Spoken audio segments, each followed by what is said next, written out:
Асфалтниот пат од паркингот пред одморалиштето на Пониква кон манастирот Свети Васили Велики е во очајна состојба, особено на првата угорнина и рамниот дел кој поминува покрај некогашните стари касарни. Токму на овој потек огромна дупка им го попречува слободното и безбедното движење на возачите, кои се принудени да скршнуваат на тротоарот за да избегнат оштетување на возилата. Може да се замисли како е овде во услови на снег и мраз кога дупката се претвора во мало езерце. На угорнината патот го карактеризираат нерамнини, несвојствени за асфалтна подлога, што исто така го попречува нормалното одвивање на сообраќајот.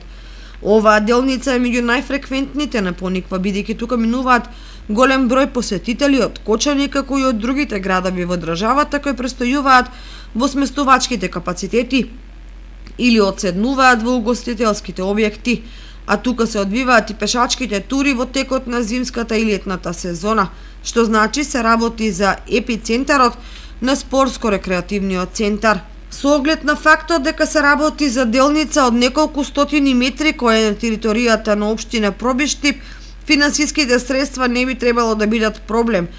Таа сама или во соработка со општина Кочани да ги санираат оштетувањата на овој пат.